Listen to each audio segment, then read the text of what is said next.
We are live and we are learning the book of Mishlei. Welcome. We are in chapter 10 in the book of Mishlei, chapter 10.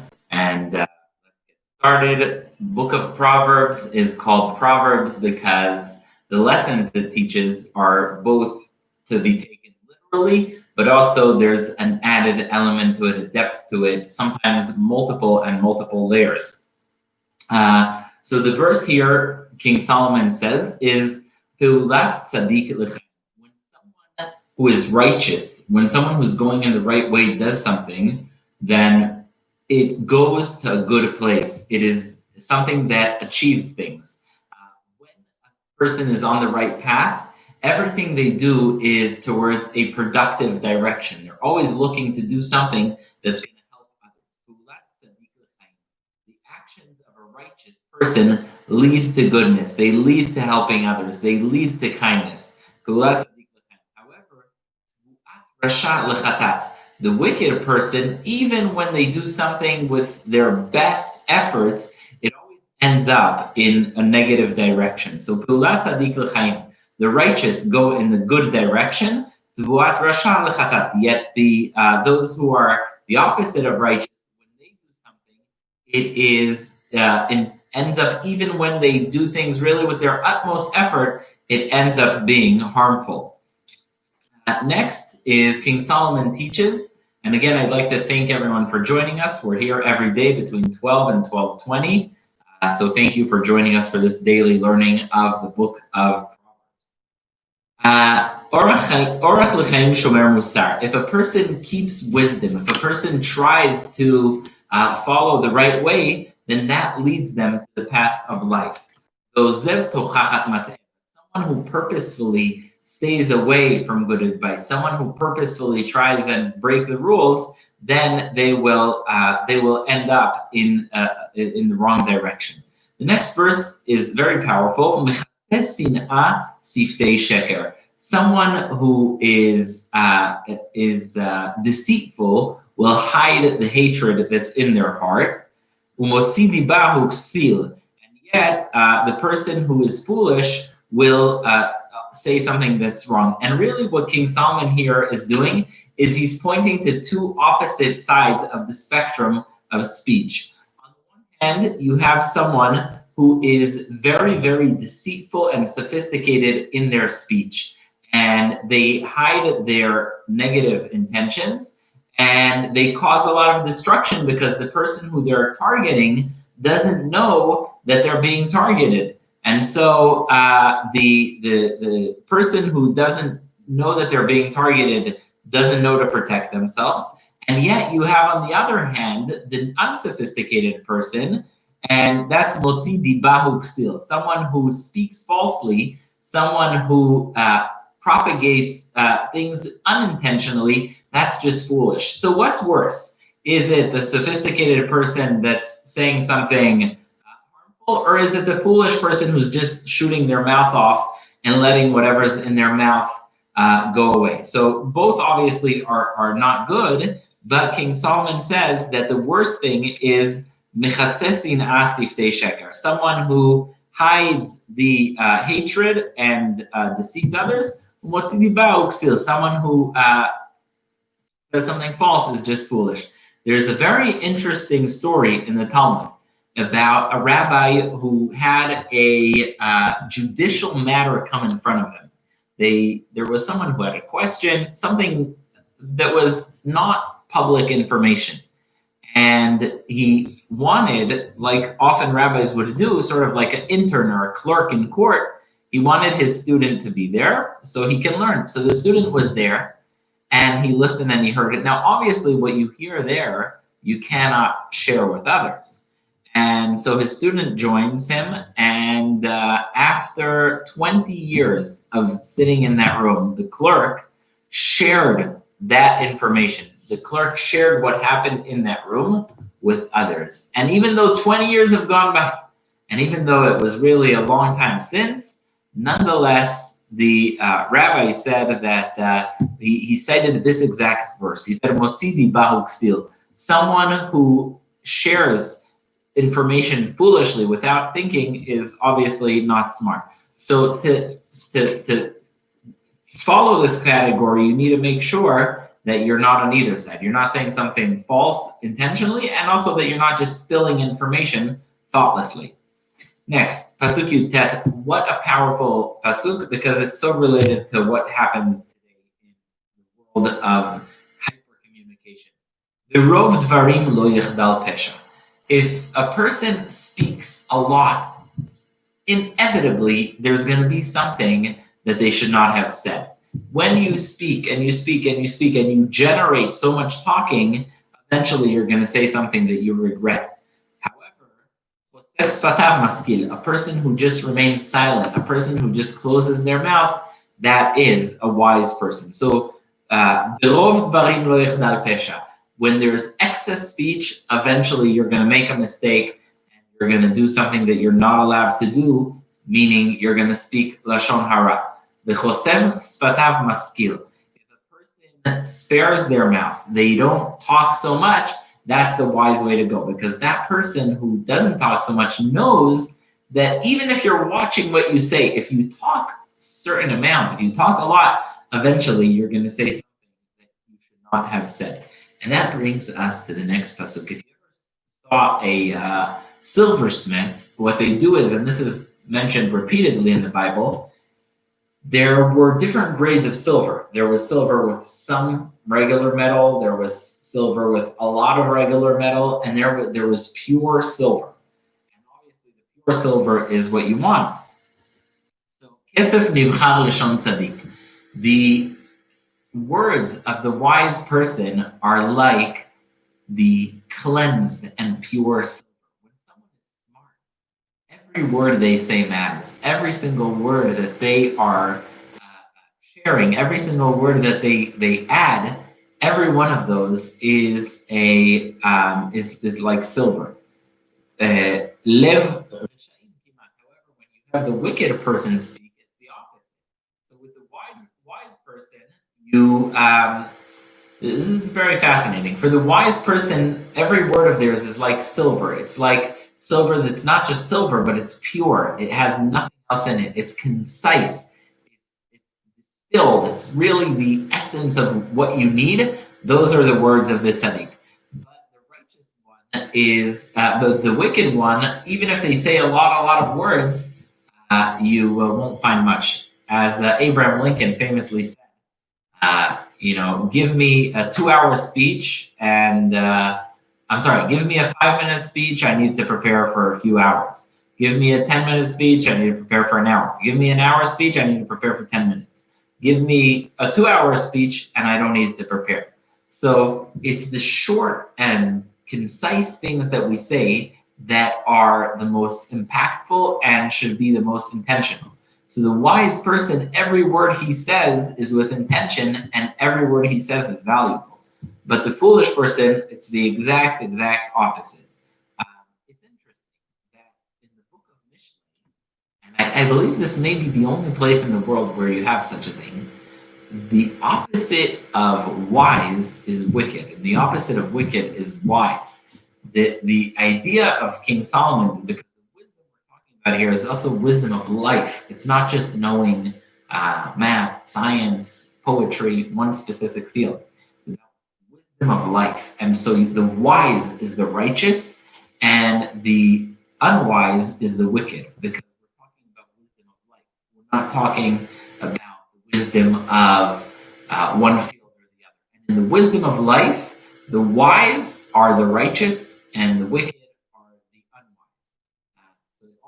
together, because we're talking about the wisdom of carrying yourself in a thoughtful way. Now, such a powerful lesson. And unfortunately, today it's not as following. The words of a righteous one, they resonate with many people. If someone is righteous, his words or her words go to many people. But the wicked ones will die with no one really following them. And unfortunately, there are situations where it's not like this. There are people who are wicked that find a broad audience. There are people that are very smart and righteous that don't have an audience. However, the ultimate situation in the world is that someone who says something good, someone who does something good, eventually will resonate with more people, and their words and lessons will remain much more impactful. Here we go to a very, very beautiful, very, very famous pasuk. Birkat Hashem hi ta'ashir velo yosif etzev ima. The blessing of God is what makes you rich, velo yosif etzev ima, and there will be no sadness with it. And we're talking about honesty in business. If a person is honest in business, then they will be blessed by God. And not only that, it's the blessing of God that will make them rich. Lo yosif etzev ima. There will be no sadness with it. However, the opposite of that is someone who, and we've seen this several times in the book of Mishlei, is someone who earns their money dishonestly. Then for them, that won't really carry and will not remain much. And now we go to the next pasuk, which is so severe. Verse 23.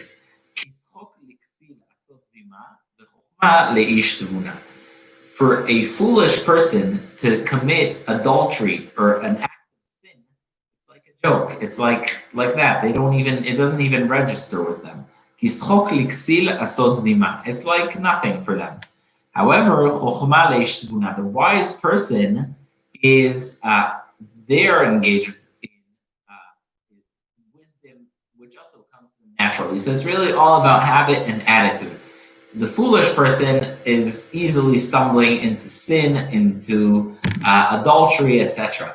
But the righteous person, for them, wisdom and thinking, that is what comes to them naturally. Now we go to a very, very famous pasuk, and that is verse 24. Megorat rasha hi tevuenu. What the foolish person fears, that's what eventually will come to them. So if a person is very afraid of something, often God punishes them with that. Megorat rasha hi tevuenu.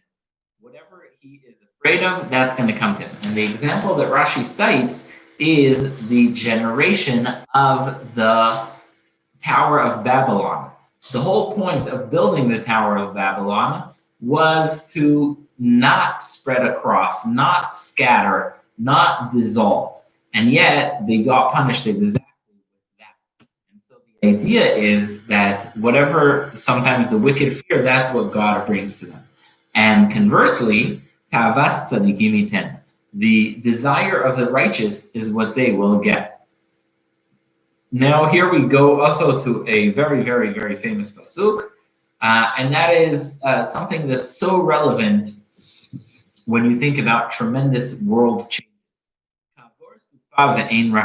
Sometimes the wicked ones, there's a storm and they're gone. They have their rise, they have their heyday, and then poof, there's a difficulty, there's a turmoil, and they're gone. And yet the righteous are the foundation of the world. Who do you remember today? You remember the people who taught lessons of goodness, of kindness, King Solomon. You remember doctors, scientists, people who've done for the betterment of the world. No one really remembers the people who have sort of affected the world in a negative way. They're not part of our life today. They're not contributing to who we are. The righteousness are the foundation of the world. There's a lot of discussion of this verse in Hasidic literature of what the meaning of tzaddik yesod olam means, and in Hasidic literature they take this to another level in which they say that it's sort of the tzaddik, the righteous person, they are part of the existence of the world. Now, today we have dentists and all kinds of medications, toothpaste for our teeth. Back in the day, if you used to drink vinegar, your teeth would be eroded. They would eventually destroy. Sort of like people who gargle Coca-Cola too much, their teeth eventually get they're corroded. So King Solomon says in verse 26, like vinegar to the teeth, and like smoke to the eyes. You ever go next to a bonfire and not necessarily like a one that's lit, but rather one that just has the white smoke coming out of it, sort of like before it was going off, and the white smoke goes into your eyes. It's blinding. כחומץ לשיניים וכעשן לעיניים. Like vinegar to the teeth and like smoke to the eyes. כן העצל לשולחיו. So too the lazy person is to those who send them. Because not only do they get a shabby product, but they also have to deal with this. A lot of times people say, oh, I'm going to hire someone who's going to do a so-so job. But then they end up paying more when they need to do have the job actually complete. And so,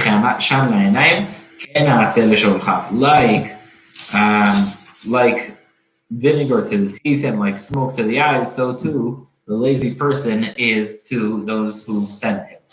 Next, pasuk Chaf Zayin, verse 27. Yirat Hashem tosif yamim. We spoke many times about the concept of our life in quantity and our life in quality. And we said that following in the ways of God, in the ways of wisdom, in the ways of musar, are things that extend both. The fear of God will add days, and the years of the wicked are going to be shortened. Now, sometimes you have different people that have different wishes. This person wants the world to run this way, this person wants the world to run that way. Everyone has their wish for how the world should run. And so how do you want the world to run? Whose wishes should be fulfilled when we have the world run? So King Solomon says, verse 28, the hopes of the righteous bring joy. Why do they bring joy? Because what they hope for is what's good for everyone. So Tochelet Tzadikim Simcha, the Tikvat Rishayim Tovet, and the hope and the yearning of the wicked, that will be lost. Next, pasuk Cahpter. When a person does the commandments of Hashem, they get reward. But there's also a flip side to that. What's the flip side to saying that following in the path of God, following in the footsteps of Hashem has its reward? The flip side is that those who don't follow eventually get punished. And so, verse 29 says, Ma'oz latom derech Hashem u'mechita the strength of the innocent is the way of God, because they get rewarded for doing God's commandments. But those who do evil, they end up being punished and suffering for the commandments of God. So the commandments of God are meant to improve things for us. However, there is a downside, and the downside is that failing to act towards that end causes loss, causes the wicked to suffer and be punished. Verse 30, Tzadik le'olam balimot u'reshayim lo yishkenu eretz. The righteous one, when he falls, it's a temporary thing. Yes, the righteous one will fall. It says, Sheba yipol tzadik v'kam. The righteous one can fall many, many, many times. However, eventually, the righteous one gets up. Tzadik le'olam balimot. The righteous will not fall down forever. U'resha'im lo yishkenu eretz. Yet the wicked will never, ever remain a eternal entity. The wicked will not be a perpetual phenomenon. I'm sorry.